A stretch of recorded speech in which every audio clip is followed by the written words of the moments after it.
Ser podcast.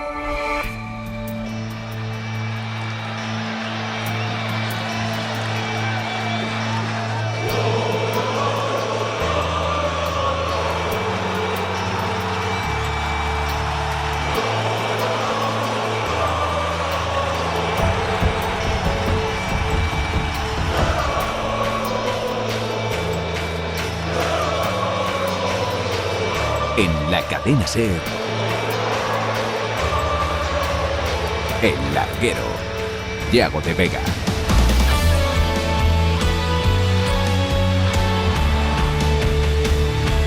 Las 11:30, las 10:30 en Canarias. Hola a todos, ¿qué tal? Buenas noches y bienvenidos al Larguero de este 22 de julio, donde seguimos con la resaca mundialista después de haber logrado esa segunda estrella por parte de la selección española de fútbol, después de haberle ganado en la final a Argentina. Algunos todavía tenemos un poquito tocada la voz, pero esto viene de la celebración del lunes, en la zona de Cibeles, donde la verdad es que se vivieron muchas emociones y el volumen estaba muy alto, y así que se ha resentido un poco la garganta. Pido disculpas a los oyentes por la voz, que no es lo habitual, pero bueno, os vamos a contar todo lo que ha sucedido en el día de hoy. De hecho, ya tenemos a todos los internacionales españoles que estuvieron en esa final y a los jugadores que también militan en la Liga Española de vacaciones, excepto alguna celebración como la de Pedro Porro, que tiene mañana prevista en Don Benito, en Extremadura. Yo creo que no queda mucho más. Tenemos a todos los demás ya descansando de vacaciones y pendientes de la vuelta, donde ya sabéis que no van a tener realmente mucho tiempo de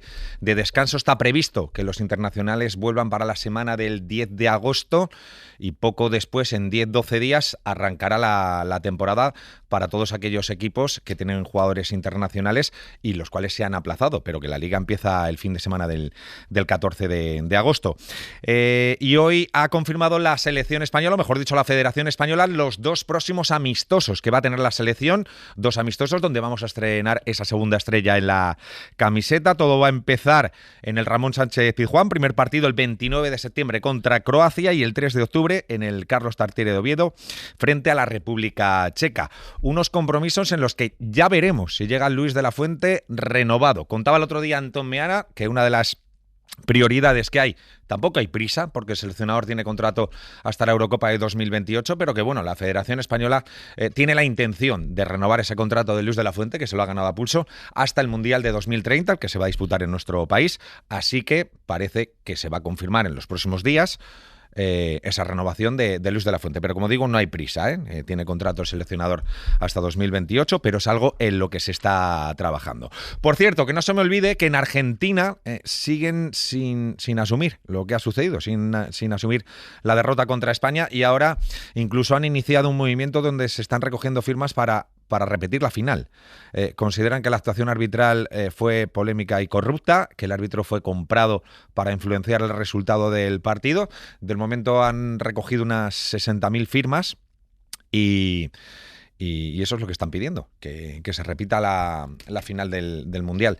Ya os digo que podéis estar tranquilos que no se va a repetir la final del Mundial.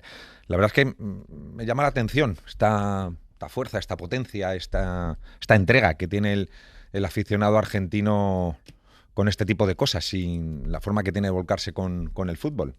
Si lo hiciese con el resto de cosas, probablemente irían mejor las cosas. Pero bueno.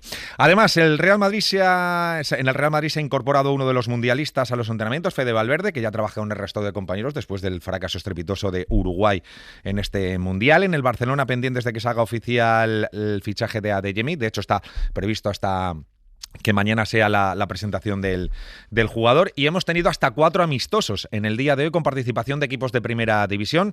Sestao 0, Athletic Club 2, goles de Guruceta y Sancet. Recreativo de Huelva 0, Betis 1, gol de Bellerín. Valencia 3, Eldense 0, goles de Sato, Jesús Vázquez y Raba. Y Tenerife 1, Getafe 2, goles para los madrileños, los 2 de Satriano. Y fuera del fútbol, en el Tour de Francia, 17ª etapa, victoria para Philipsen y sin cambios en la general, donde sigue dominando Tadej Pogačar. Las 11:35, contado todo, empezamos, venga.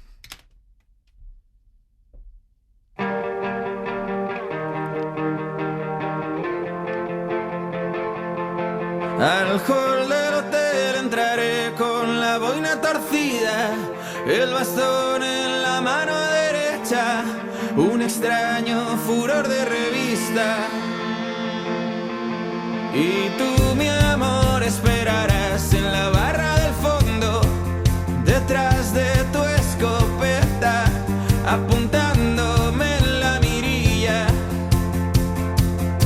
Me escondo de un salto detrás del sofá. Pues lo dicho, seguimos hablando de la selección española de fútbol después de ese triunfo frente a Argentina y ya tenemos, como decíamos, confirmados esos dos amistosos para septiembre e inicios de octubre contra Croacia y contra la República Checa en Sevilla y en Oviedo. Y pendientes, por supuesto, de la renovación de Luis de la Fuente. Saludo a los miembros del Sanedrín. Julio Pulido, ¿qué tal? Buenas noches. ¿Qué tal? Buenas noches, Yago. Miguel Martín Talavera. Hola, Tala, ¿qué tal? Muy buenas. ¿Qué tal, Yago? Buenas noches. Santi Jiménez, buenas noches. Buenas noches a todos. Fermín Suárez, muy buenas. Hola, Yago, ¿qué tal? Muy buenas. Y José David López. Hola, López, ¿qué tal? Muy buenas. ¿Qué tal, Yago? Muy buenas. Voy a empezar por Luis de la Fuente, que yo creo que, para mí, de forma inesperada, no por nada, sino por las dudas que había generado en su llegada a la selección absoluta. Es verdad que es un hombre de la casa, que ha estado trabajando durante muchos años en las categorías inferiores con grandes resultados, pero es cierto que su nombramiento con la salida de Luis Enrique dejó algunas... Bueno, estuvo Robert Moreno de por medio, pero dejó algunas dudas la llegada del seleccionador, teniendo en cuenta que no había cogido, digamos, un equipo de la altura o del potencial de la selección española, y desde luego los resultados le avalan. Ganador de la Liga de las Naciones, ganador de la Eurocopa, ganador del Mundial, tiene contrato hasta 2028 y la idea, Pulido, es ampliar hasta 2030. Dicho lo cual, a mí me parece que la renovación Luis de la Fuente se la ha ganado a pulso. Vamos, es que no hay ninguna duda que debe ser así, ¿no? Se lo ha ganado, creo que es el mejor seleccionador que ahora mismo puede tener nuestra selección, los resultados le avalan. Y eso es una realidad, ¿no? Con respecto a lo que dices de las dudas, yo creo que los que dudamos, porque yo dudé en su día, teníamos todo el derecho a dudar, creo, porque le daban la selección a un seleccionador que no tenía un currículum como entrenador importante, y entonces yo creo que las dudas iniciales estaban justificadas, ¿no? Lo que pasa es que con el paso del tiempo Luis de la Fuente ha cambiado todas esas dudas en certezas, ¿no? Y es una realidad aplastante que es, no sé si ya, posiblemente el seleccionador más importante que ha tenido nuestra selección en todos los tiempos, ¿no? Que es decir, algo muy importante, ¿no? Se lo ha ganado a pulso, se lo ha ganado con su trabajo, con sus buenas decisiones, con saber rectificar, porque creo que esa es una de las virtudes de esta etapa de Luis de la Fuente, ¿no? Y es que cuando ha cometido un error ha sabido analizar ese error y cambiarlo, ¿no? En este Mundial también ha existido esa situación, ¿no? Y yo creo que todo lo que toca le sale bien, ¿no? Y todas las decisiones que toma le salen bien, ¿no? Y por lo tanto yo creo que ahora no puede haber ninguna duda y creo que esa renovación se la ha ganado y creo que es un acierto de la Federación dar esa continuidad. Pero, insisto, cuando se dudó, creo que había razones para dudar y ahora creo que no hay ninguna razón para que sea una certeza la renovación de Luis de la Fuente. Tala. Yo creo que Luis de la Fuente llegó en un momento bastante convulso de la Federación y en aquel momento yo creo que se hubiera dudado de todo y de todos. Eso por delante. Luego, que se ha ganado la renovación, pues yo creo que lo tenemos todos clarísimo. Lo tenemos todos clarísimo porque la verdad que está cumpliendo con creces y solo hay que ver su trabajo y sus resultados. Que yo lo entiendo en el contexto de se ha comentado varias veces que seguramente es el seleccionador que menos cobra, pues por haber venido de la casa, por cómo llegó a la Federación, y yo entiendo que Luis, después de los resultados... ¿Perdón? Que digo que suele pasar, que la gente de la casa muchas veces es menos valorada, claro, y muchas veces en el aspecto económico que de los que te traes desde fuera. Perdón, era un inciso. No, que estoy de acuerdo contigo. Entonces yo creo que en ese contexto, yo creo que Luis está en su derecho de que hay de lo mío, ¿no? Y ya no por la renovación, sino por mejorar el contrato de seleccionador. Yo en ese contexto lo entiendo, pero creo que tampoco hay prisa. Creo que tiene contrato hasta el siguiente ciclo, hasta la siguiente Eurocopa. Sí. Creo sinceramente que él, mientras que esté contento con estos jugadores, con estos resultados, no va a haber problema para que nadie tenga ninguna duda que es el seleccionador ideal.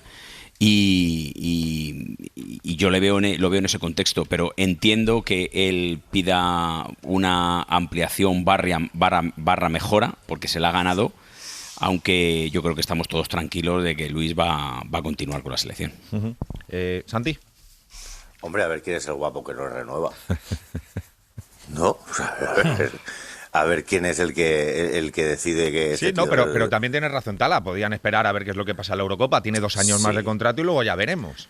Sí, pero sería alargar una situación que yo creo que pondría un poco en tensión, porque evidentemente me parece que es obvio que, como estaremos todos de acuerdo, que se ha ganado la renovación, ha luchado contra unas suspicacias iniciales que venían sobre todo por su currículum, pero vamos, con la obra realizada se come todo lo del currículum, a ver quién le gana también en el currículum.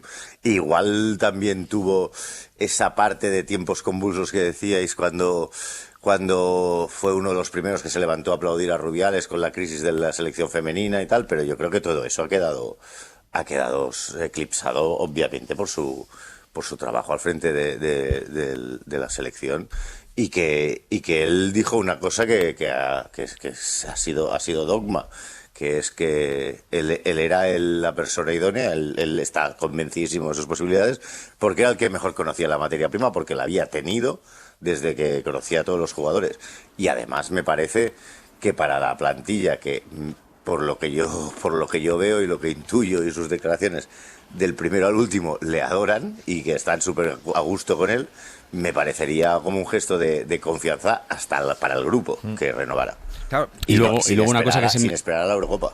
Sí. Y luego una cosa que se me había olvidado, Yago, que luego encima en ese no tener prisa, aunque tiene más que ganado y merecido la ampliación, la mejora de contrato e incluso la renovación, son las palabras del propio Luis de la Fuente, dejando claro que quiere que sea su último destino en los banquillos y cerrar su carrera, su ciclo como seleccionador. Por lo tanto, yo creo que derecho a la renovación y a la mejora, por supuesto, prisa pues tampoco hay. Y luego, algo que puede, por cierto, tiene 65 años Luis de la Fuente, que llegaría a este Mundial 2030 con 69 años, pero viendo cómo está, está mejor que muchos de 30 a 35 palos. Que los 65 de ahora son los 35 de antes. Bueno, sí, depende, también no hay en que todo, cuidarse, Pulido, hay no que en todo, currárselo, hay que currárselo. Mejor y quién lo lleva peor. Claro. Yo veo fotos de Luis de la Fuente con 40 palos y está peor que ahora con 65, ¿eh? Sí, o sea, también está con más pelo, pero está peor. Que digo además algo que puede parecer una chorrada, pero ha conseguido todo esto sin crispación ninguna, sin buscar enfrentamiento de ningún tipo, sin buscar culpables exteriores, tratando siempre de conciliar no solo con los aficionados, sino también con los medios de comunicación, y buscando un buen clima, que parece en algún momento lo de las buenas personas y todo este tipo de cosas, que parecen tonterías, para mí no lo son.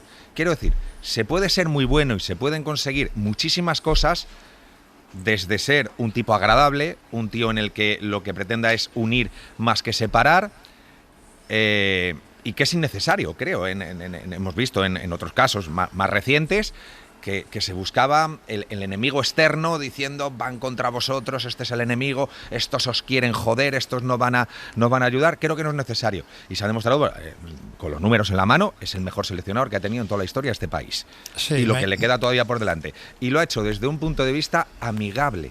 O sea, que no es incompatible, que no necesita ser un cabrón para estar al frente de la selección española y intentar conseguir títulos, que puede ser un tío agradable y simpático y tratar de unir a todos y no separar, que parece una chorrada, pero para mí no lo es. Y no ser infalible, que tampoco se da de bruces con lo que estás diciendo tú, que puede ser el mejor seleccionador con números, puede ser el mejor seleccionador de la historia, puede ser un tipo que conoce, como bien decía Santi, la materia prima como nadie. Puede ser todas esas cosas, pero también de vez en cuando puede haber una declaración en la que se equivoque, puede haber una salida de pata de banco y no pasa nada. Lo digo porque... Y deportivamente hablando, como pasó con Cabo Verde, que tomó unas decisiones y se equivocó y él lo corrigió y no pasa nada. Y no pasa nada, pero que no pasa nada porque él lo haga y lo corrija, y no pasa nada porque se diga, que yo sé que en el entorno amigable del que tú hablas no se puede decir que nadie hace nada mal. en la selección, pero que bueno, que alguna vez se puede decir y tampoco pasaría nada. Tal cual. Sí, es una buena persona, ¿no? O sea, además de ser un buen seleccionador y un buen entrenador, que eso ha quedado demostrado, pues también es una buena persona, no comete errores, tiene una buena relación con la prensa, maneja bien el entorno, no crea polémicas estériles, o sea, se maneja muy bien ahí, ¿no? No sé qué traslación tiene esto a los resultados, entiendo que es mucho mejor ser buena gente y ser buena persona y manejar bien todos estos aspectos que no ser una persona distante o una persona enfrentada a la prensa, aunque Luis Enrique está enfrentado a la prensa y es distante y no para de ganar títulos con el PSG. O sea, te quiero decir que no sé exactamente qué traslación tiene. Claro, a mí lo que haga Luis Enrique con el PSG más o menos me da igual. Quiero decir, a mí lo que me interesaba es lo que hacía Luis Enrique al frente de la selección española. O sea, es una forma de ser distinta, ¿no? Yo sí que en esto de buena persona sí que ha habido episodios que a mí me han generado cierta duda, que yo creo que ya están diluidos, como cuando se presentó, por ejemplo, pues él dijo, oye, yo no voy a tener redes sociales tal, yo voy a llamaros por vuestro nombre, distanciándose de Luis Enrique. Yo en ese momento pensé que era innecesario ese comentario. También los aplausos famosos que ya hemos comentado. Sí, pero esa forma de actuar, Pulido, la tenía ya con la sub-21. O sea, no es algo impostado que ha llegado a la selección absoluta y ha dicho, voy a cambiar y voy a ser el amigo de todos, ¿no? Es que cuando estaba en la sub-21 era así ya, Luis de la Fuente. Sí, pero que el comentario yo creo que a mí en su momento me sobró, ¿no? Porque era como decir, oye, Luis Enrique, marcando distancias. Exacto, hacía unas cosas, yo voy a hacer otras. Los aplausos famosos, que creo que se equivocó, y en el comunicado al día siguiente más todavía. Los comentarios que hizo cuando estaba negociando su contrato con la federación, que creo que no estuvo afortunado. Ha habido momentos en los que dentro de la federación han dudado de él y también han considerado que estaba excesivamente, yo utilicé la palabra agrandado, ¿no? A lo mejor era demasiado gruesa, ¿no? Pero que sí pensaban que a lo mejor estaba un poco más elevado. Yo creo que luego él ha aprendido de todo eso y ahora sin duda está demostrando una humildad, encajar todo perfectamente, ser buena gente y no equivocarse nunca, porque tú analizas sus ruedas de prensa y es que es infalible, o sea, no comete ni un solo desliz, ¿no? Y eso también de agradecer, ¿no? Hombre, sin duda. López. Sí, ahora va a crear escuela. Fíjate que yo lo que más valoro de él es que seguramente ha sido un técnico que por el perfil tan vulnerable que tenía al principio cuando llegó al cargo, seguramente se dudó muchísimo de él.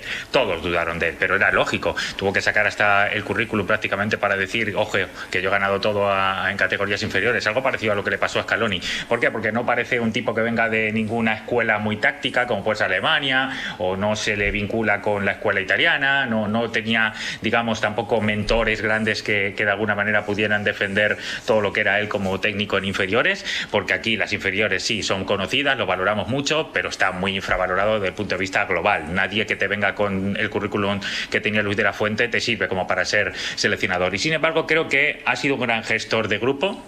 Ha hecho que la federación, en un momento en el que había muchísimas dudas globales por todo lo que pasó, pues prácticamente lograra con sus resultados y con su manera de ser que nunca más se hablara de eso. Y ojo, que en ese momento perfectamente, si hubieran tomado una decisión un poquito más contundente en torno a él, hubiéramos entendido prácticamente todos. Y sin embargo, nunca más se volvió a hablar de eso. Y ahora me da la sensación que con todo lo que ha logrado, resultados sobre todo por encima, lo que va a generar es el mismo una escuela, porque me parece que muchas otras federaciones del mundo van a darse cuenta de que quizá estos trabajadores que no tienen tanto foco, pero que hace mucho tiempo que conocen bien a todos los jugadores que ahora mismo están ya creciendo en las inferiores para dar el salto a la absoluta, pues me parece que más de una va a empezar a ver que eso es un pilar básico para el desarrollo de jugadores. Y a lo mejor resulta que lo que antes se parecía muy extraño y era un ente prácticamente diferente a cualquier otro, pues Argentina lo ha hecho y le ha ido bien, España lo ha hecho y le ha ido bien. Yo creo que va a pasar todo lo contrario. Ahora va a crear escuela Luis de la Fuente, seguramente muchos otros que van a querer copiarlo. Ojalá. Bueno, también lo ha hecho Marruecos, o sea, al final le dan la selección absoluta a un campeón del mundo sub-20, o sea que el ascensor funciona en muchos países y muchas federaciones. Lo sí, más pero en una importante campeona es que del mundo, Fermín, no suele ser lo habitual. Yo creo que no es lo habitual, Tala, el caso Peckerman, yo creo que José Peckerman sí estaba en las inferiores de Argentina y le llegaron a dar la selección argentina, y ¿no? Joachim Löw, creo, también en Alemania. Sí, pero que no suele ser lo habitual, ¿no? Perdona, no es lo habitual, no, pero... Löw no. Pero en todo caso, lo que iba a apuntar es que al final Luis de la Fuente se ha hecho muy fuerte en el mensaje que ha calado en el grupo. Eso es lo más importante, ¿no? Desde el sentido común, desde la sensatez, desde la cohesión, desde apelar a la familia. Esto se ha visto cuando los jugadores salen del banquillo, cuando los jugadores celebran los goles con los titulares. O sea, hay una unión y se desprende una familiaridad y se desprende todos remamos en la misma dirección. Y esto al final, cuando un equipo se expresa con estos intangibles y luego se expresa de forma tan colectiva en el terreno de juego, tú tienes que mirar al banquillo, tienes que mirar al staff y tienes que reconocer el trabajo bien hecho, las órdenes que se dan en este sentido. Y encima, otra cosa más importante, o sea, con respecto a la Eurocopa, esta selección había perdido vértigo, había perdido vuelo, porque no tenía a Lamine en estado superlativo, no tenía a Nico Williams en el momento más importante, y ha sabido adaptarse y ha sabido generar un contexto seguramente más pausado, más paciente, para que la idea siga progresando y España pueda alzarse con el cetro. O sea, que me parece que desde la cohesión y la adaptación de la Fuente ha funcionado realmente muy bien. Ha mutado sobre la marcha, porque de la sensación de una Eurocopa de extremos a ahora no tenerlos, incluso forzarlos en algunos momentos para volver a plan A. En el momento que ve que ese plan A no le sirve, vuelve al origen, a la pelota, a la identidad, a la denominación de lo que mejor nos representa, que es en torno al balón, generar mucha línea de pase, circulación rápida, pero volviendo un poco a lo que en su momento nos condenó con Luis Enrique. En muchos partidos de este Mundial, a mí me ha recordado la España el día que nos elimina Marruecos en el Mundial de Luis Enrique, porque era esa España un poquito más de posesión, de no tener demasiada verticalidad, de no tener demasiado colmillo ofensivo, pero ahora sí que hay un extra más, ahora se encuentran más variables, ahora sí que hay una capacidad para resolver en situaciones individuales. Creo que todo eso es porque la confianza de los que ya han sido campeones de Eurocopa y la sensación de una familiaridad y de tener muchas variables, pues ahora es una realidad de la selección, tenemos certezas y por eso se responde ante situaciones complejas, como el hecho de no tener extremos, ir mutando sobre la marcha, incluso con un mal resultado el primer día y conseguir al final el título. A mí me parece que es que resultadísticamente hablando y teniendo en cuenta cómo ha sabido adaptarse a los obstáculos, muchos que teníamos en la convocatoria, que muchos por cierto creo que no los quisimos ver porque no sabíamos el día 1 de la convocatoria que teníamos tantos jugadores tan tocados físicamente, pues ser capaz de dejar todo eso a un lado y hacer a esta selección campeona me parece tremendo. En definitiva, ese es el mayor éxito. Para mí, a raíz de lo que comentabas, que es verdad lo de los jugadores tocados, pero yo creo que él tenía la certeza, porque los conoce también, de que a medida que fueran pasando los días, se iban a ir acercándose. Uno era Mikel Merino, ¿eh? Sí, Mikel Merino, Rodrigo, es que lo que ha hecho ha sido tremendo. Y luego también que tiene un... Pero igual que ha salido bien Santi, y estamos felices evidentemente por ello, pues a lo mejor se te complica el último partido el día de Uruguay, porque vas con un empate, ha asumido riesgos y te enfrentas a Argentina con jugadores tocados y con otros con poco ritmo, y a lo mejor te vas a casa. Por lo tanto, yo creo que tampoco pasa nada por pensar que podía ser un riesgo, y él desde luego sabe mejor que nosotros. Pero también había un condicionante, Tala, del que hemos hablado también, que eran 26 convocados. Si es una convocatoria de 23, igual no puedes jugar con esos 3-4 jugadores que llegan medio tocados. Si tienes una convocatoria de 23, a lo mejor puedes jugar con uno, dos, pero teniendo 26 te lo puedes permitir. Este campeonato, Yago, pero hasta este campeonato, y yo creo que él lo ha gestionado muy bien eso. Y los ha tenido en su punto los ha cuidado, momento, o sea, claro. Pero para este campeonato ha habido un trabajazo más allá de Luis de la Fuente, del departamento físico y médico de la selección, estoy de acuerdo, que para mí me parece brutal. Sí, pero hasta ese cambio del que hablaba antes el enganche, quiero decir, esa mutación de la selección que le ha salido realmente bien y que el único mérito es achacable a Luis de la Fuente. Nosotros nos habíamos plantado aquí con ese riesgo que algunos, yo por ejemplo, veía el riesgo de ir con tantos jugadores tocados, porque esta era la selección de los extremos y llegábamos con 3 extremos de 4 sin poder ser utilizados. ¿Cierto? Por lo tanto, por lo tanto, en ese contexto... En ese contexto tú tenías a un Lamine que yo creo que no ha pasado del 50-60% en todo el campeonato, pero al principio todavía menos, y Nico Williams, que no podías utilizarlo, Víctor, que llegó lesionado y que ha estado lesionado toda la convocatoria, y Jeremy Pino, que venía el último en incorporarse después de la Conference, que también venía con algún problema físico y que ha jugado muy poco. Entonces al final sí era razonable pensar que podía haber algún problema, porque la imagen, la última fotografía que teníamos era de esa España con vértigo por las bandas, y eso no lo hemos visto, aunque hemos visto una gran España. En definitiva, y es un hombre no solo de fe católica, que lo ha dicho muchas veces, sino si es de fe en los suyos, porque y los suyos iba a en decir él, que España iba a acabar siendo la mejor defensa del mundo, con un portero que había estado en debate, tampoco había hecho la mejor temporada de su vida y ha hecho un mundial espectacular. Si es que no ha habido que probarle. Si lo mejor que ha conseguido España es que le han dado el premio mejor portero a Unai Simón y realmente no hemos necesitado que Unai haga un mundialazo. Pero delante de Unai Simón había... España le ha permitido brillar a él. 10 paradas. Delante de Unai Simón, justo por delante, estaba Pedro Porro, que estuvo a una jornada de descender con el Tottenham.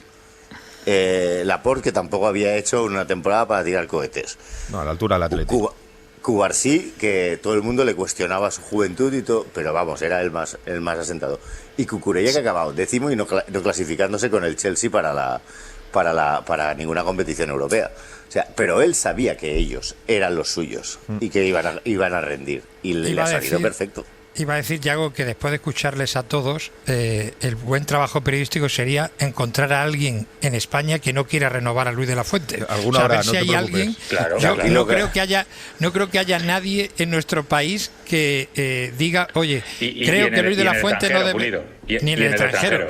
O sea, porque es que ha conseguido unir a todo el mundo. O sea, hasta los que teníamos dudas con él al inicio y por ciertas actuaciones que había tenido, nos tenemos que plegar ante la evidencia, ¿no? O sea, este hombre ha conseguido unir a todo el mundo en la idea de que es el mejor seleccionador ahora mismo para esta selección, sin ninguna duda. Y está entre los 3 mejores del mundo a día de hoy después de lo que ha conseguido. Los resultados le avalan, la gestión le avala y eso es así. O sea, haber ganado Liga de las Naciones, Eurocopa y Mundial, joder, ¿qué quieres que te diga? Muy pocos difícil. Entrenadores lo han hecho, por no decir prácticamente, menos prácticamente es ninguno. imposible, más. O sea, por eso te digo. Hablando de futuros, ayer lo comentaba Héctor González en el larguero, el futuro de Rodri. Era un jugador que está prácticamente descartado por el Real Madrid, sigue teniendo las reticencias, pero joder, chicos, yo es que Pulido, veo el rendimiento de Rodri en este Mundial, yo no sé qué dudas le puede generar al Real Madrid, pues yo iría, pero me tiraba de cabeza, vamos. Sí, yo hay cosas sinceramente en el entorno del Real Madrid que no entiendo y creo que voy a seguir sin entender, ¿no? Porque si ha habido unanimidad en algo... Bueno, en el entorno del presidente, ¿no? Yo creo, por ser más precisos. Bueno, del Real Madrid. O sea, el señor Real Madrid. Si ha habido algo que todo el mundo ha visto en los últimos años desde la salida de Kroos, es que el Real Madrid necesitaba una brújula en el centro del campo, alguien que gobernara, que mandara, que diera ese pase entre líneas, que ocupara espacio, etcétera, y el Madrid sigue empeñado en no fichar a esa figura cuando la tiene delante, ¿no? O sea, es evidente que Rodri podría ocupar perfectamente esa posición. Creo que está... Es que además lo necesita. Sí, es que necesita esa posición. Creo que ha quedado más que demostrado que todas las dudas que podía haber en torno a su estado físico, cómo estaba después de la lesión, creo que este Mundial ha despejado todas esas dudas. Él quiere venir a Madrid, él estaría loco por fichar por el Real Madrid, lo ha dicho públicamente, lo ha dicho privadamente. Iba en la candidatura de Enrique Riquelme, he tenido la oportunidad de estar con el entorno de Enrique Riquelme durante este Mundial y me han confirmado todas las negociaciones que había. Que no sea ese el problema, Julio. Bueno, pues si es eso, demuestra, Florentino Pérez en este caso, demuestra poca visión de futuro y poca categoría, ¿no? Porque bueno, y mucho orgullo, ¿no? Que es lo que ha sido orgullo, siempre. pero ¿qué más más orgullo da que gestión deportiva, realmente. Claro, ¿qué más da que fuera iba a haber un director deportivo ya, ¿no? En el Real Madrid de esta temporada, claro, o por lo menos una figura parecida, ¿no? Nadie, y el director deportivo, que... la figura que sea, desde luego que le va a hacer ver a quien quiera que sea el que tenga que tomar esta decisión, de que tenemos claro en todo el mundo que es un jugador necesario por la estructura de la plantilla, que viene además en un momento perfecto, que es Balón de Oro, y que nadie en España, de hecho, serviría para españolizar con el icono de este Mundial, el Real Madrid. También parece que es un win-win por todos lados, no le veo un broche. Pero está Tchouaméni, o sea, es un fichaje pero que costó 80 millones. No son incompatibles. A mí no me parecen complementarios. Yo creo que son incompatibles. A mí me parecen dos pivotes. Lógicamente Rodri es mucho mejor. ¿No los cambiaríais? Sí, eso es otra cosa. Pero a lo mejor quien ha apostado, quien ha hecho una apuesta personal y lo ha hecho desde hace muchos años y lo ha hecho diciéndole a los entrenadores que tiene que ser una pieza importante, que es Aurelian Tchouaméni, pues 80 kilos es su apuesta Tchouaméni, y es su caballo. Y Rodri no, y Rodri además viene, iba a decir de la competencia, viene del candidato que ha estado enfrente. Por lo tanto, yo creo que no es cuestión de cuál nos pueda gustar a nosotros más o menos de los mediocentros, que evidentemente yo creo que si no todos, prácticamente todos diríamos Rodri, pero al presidente es Tchouaméni, y yo creo que eso puede ser algo decisivo. Y además del presidente también tendrá que decir algo el entrenador, ¿no? Hombre, debería. Digo yo, porque debería, igual supongo. Mourinho tiene una idea de jugar de hacer jugar al Real Madrid que Rodri no le entra de primeras. Pues podría ser eso también. O a lo mejor Mourinho se pone y dice que lo que diga Florentino. Pues tendría un problema el Real Madrid si seguimos en la misma. Sí, a mí Madrid, me parece insólito. Quiero decir, siendo Mourinho o siendo quien te guste un poquito el fútbol, tienes claro que el Real Madrid tiene un problemón con la creación y salida del balón en el centro del campo. Un tío que te lo solventa es Rodri, que viene a ser Balón de Oro, de recuperarse una lesión de una forma fantástica y siendo uno de los mejores, probablemente el mejor mediocentro del Mundial. Si no ves que este tío te soluciona el problema que tienes ahí, bueno, pero a lo mejor piensas Dios que lo vea. Pero a lo mejor piensas que la llegada de se me ha ido Bernardo. De Bernardo. Vale. Pero Bernardo es otra cosa. Ya, Claro, bueno, nada pero que ver. que a lo mejor piensas que la llegada de Bernardo junto con lo que hay a la hora de recuperar, a la hora de Volvería a cometer También el mismo error el Real Madrid. También pensaban cuando se marchó Kroos y el año pasado se planteó la posibilidad de fichar a un jugador en el centro del campo, que Arda Güler era esa persona. Y luego hay un problema, no nos engañemos. Y se ha demostrado que es un pedazo de jugador, pero que no es esa persona. Y luego nos engañemos. Claro. Y aquí hago un poco abogado defensor del Real Madrid. El Real Madrid se ha dejado una auténtica pasta en renovar prácticamente las posiciones en las que el año pasado ya se gastó una pasta.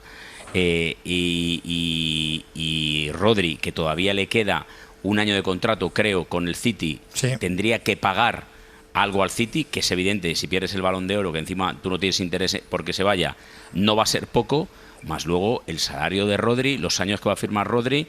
Pero ¿qué edad tiene Rodri? Creo que tiene 30 años, ¿no? Rodri, 31, creo, ¿no? 31. Yo creo que el tema económico no sería un problema. 4 o 5 años. Bueno, yo no sé si es problema o no es problema, pero durante muchos años, durante un tiempo se ha dicho, y este año ya lleva gastado mucho dinero, porque Bernardo Silva, por el que no se ha pagado traspaso, tiene un sueldo muy elevado y entiendo que llevará una prima de fichaje cuantiosa, y lo sé porque estaba prácticamente cerrado por el Atlético de Madrid. Cierto. Hasta que prácticamente las cantidades se han doblado. Por lo tanto, estamos hablando que es mucho dinero el que ya ha invertido el Real Madrid, mucho dinero, y con Rodri sería muchísimo más. Por eso yo entiendo que también una cosa es lo que te pueda apetecer el cuerpo y otra cosa es lo que puedas hacer. Claro, es que a mí Rodri me parece el más completo. O sea, si llega, lógicamente lo veo mucho más completo que Tchouaméni, pero es cierto que Tchouaméni viene de una temporada muy buena y al final tú en el centro del campo tienes que buscar un equilibrio de piezas. O sea, lo hemos visto con España. Rodri es más posicional, Fabián es más de despliegue y Olmo es más rol media punta, ¿no? Últimos pases, situarse entre líneas. Pues si tú quieres jugar con 3 dentro como hace el Madrid, tendrás que buscar esa complementariedad de piezas para encontrar el equilibrio. Y a mí se me parecen un poquito Rodri y Tchouaméni, por mucho que Rodri sea más completo, pero es un jugador que también te va a jugar por delante de la defensa, va a ser la primera salida, va a ser el primer bastión a nivel defensivo. Entonces, claro, ahí tienes Valverde, tienes Camavinga, tienes Bernardo Silva, tienes Güler. Me parece que hay mucha cantidad de jugadores. Si salen, entonces ya es otra cosa. Sí, decía Santi. No, y Valverde. Sí. Y Valverde, correcto. A mí me parece asombroso. Pero a mí a día de hoy sé que no es el mejor jugador que Claro, pero es otro debate. Claro, sé que está no llegando una serie de nombres que no es el tema encima de la mesa. Sé que no es el tema encima de la mesa, pero yo sigo pensando que el Real Madrid tiene que hacer y va a hacer una gran venta este año de un centrocampista, y yo sé que no es el tema propuesto esta noche en cuanto al Real Madrid, pero a mí me sigue pareciendo increíble que puedan convivir dos tipos, uno que mandó al hospital a otro, que reconocen que no van a ser amigos, pero que tienen que trabajar por el tema común. Sí, bueno, pero a mí me parece, pero terminó en la pasada temporada prácticamente, no coincidieron. Hoy va a pensar que está grabado el programa. Pero entiendo lo que dice Tala, que la próxima temporada, si no se hace algo, yo creo que esos tú dos jugadores siguen estando en la cierras en plantilla. falso, porque quedaban 2 partidos o un partido. Tú cierras en falso lo que pasó la pasada temporada, pero yo creo que de cara a la nueva... ¿Alguien se acuerda ya de que Valverde y Tchouaméni se pegaron? No se acuerda nadie. Si además es algo que pasa siempre. Si lo contó el presidente, que esto pasa cada temporada. Como haya algún mal resultado, ya verás si se acuerda la gente Pulido y lo saca otra vez a colación. Ese es el problema, tal, los resultados. Pero también Hombre, claro, es que si el Madrid hubiese ganado la Champions, aquí no pasaba nada, claro. Claro, no. Y además, nuevas expectativas, empieza la nueva temporada. Digamos que hay un borrón y cuenta nueva que dura pues 1 o 2 meses y los resultados son buenos. Sí, no, ese problema seguirá estando porque está enquistado, evidentemente. Pero además, si los resultados se quedarán. Esto de los resultados es algo nuevo, que nunca ha sido así. O sea, te quiero decir que sería la primera vez que los resultados son los que marcan el futuro de un equipo. O sea, vamos, es que fútbol moderno, es fútbol moderno. Pero escúchame, pero en el Atlético de Madrid, en el Barça, en el City, en el PSG, Pulido, en todos los equipos. O sea, evidentemente, si la cosa no funciona, te puedes reír lo pues, que quieras. Mala relación no me y tensión riendo, ha podido haber que un tío pegue a otro y lo mande al hospital, a un capitán pero que ya que se no haya hizo ese ejercido larguero tal, y dijimos si que era una vergüenza. No, bueno, pues hacemos ese larguero y a mí me da la gana. Pero te quiero decir que si quieres volvemos a decir que fue una vergüenza, vale. pero no que fue una vergüenza, que yo creo que es una situación que no está arreglada, que es un problema, falso, para Real Madrid. Y que yo creo que es un problema de base. Yo también y lo a creo. mí, ¿qué es lo que pensaba? En cuanto hemos hablado de Rodri, hemos hablado de reestructurar el centro del campo, que yo sigo pensando que a mí se me hace muy complicado, a pesar del cambio de entrenador, que esos dos jugadores en esa misma demarcación puedan convivir. Y sobre todo viendo lo que ha llegado. El fichaje de Rodri, ¿no? Que no tiene que ver en la negociación de Rodri, ¿no? Que es otro tema, te quiero decir. Bueno, yo lo que te estoy diciendo es que si sale uno de los dos por una cantidad importante de dinero, a lo mejor puedes acometer la operación de Rodri. Antes de irme a Barcelona para hablar del futuro también de Ferran Torres, que es otro futuro que está en el aire, tengo 8 minutos, pero os quiero preguntar. Ha salido de Julián, si quieres también, ¿eh? No tengo ningún problema, ¿eh? O sea, yo tengo hasta la 1 de la mañana. Lo digo porque ha salido el 11 oficial de la FIFA, votada por los aficionados. Bociña en portería, defensa Porro, Lisandro Martínez, Upamecano, Cucurella. Centro del campo Rodri, Olise, Bellingham y arriba Messi, Haaland, Mbappé. El equipo como tal no está mal. ¿Os falta alguien? Sí, a mí me faltan los centrales. Cubarsí por Lisandro y el portero. Y me falta el portero. Hay 5 mejores que Bociña mínimo. El personaje está muy bien, pero por lo menos, sí, 5 por lo menos. Que menos. Sí. Pero también hay que decir que la votación. Mira, me está recordando Isa que ni Laporte ni Cubarsí están porque no los propusieron para la votación. Exacto. Sí, por manden a pelotas. Que es que la clave está en eso, en que no lo pudieron votar. O sea, que es increíble. Cojonudo. Bueno, son cosas estas de la FIFA. Pero vamos, a mí me falta Cubarsí, Laporte seguro. Y también me faltaría Olmo. También, sí, Olmo también, sin duda. Y Unai en portería, y si no entra Unai, pues ha de entrar Pickford, y si no entrar Bonú, y si no ha de entrar Kovel, y si no ha de entrar Nilan, antes que Bociña. O sea, que es que realmente no tiene pero vamos, una castaña. Damos una como chorrada importante esto. La delantera sí, o sea, quiero decir, han estado tanto Messi, Haaland como Mbappé, creo que están bien colocados. Sí, eso está claro. Ahí en esa parte sí. Para no perderte ningún episodio, síguenos en la aplicación o la web de la SER, Podium Podcast o tu plataforma de audio favorita.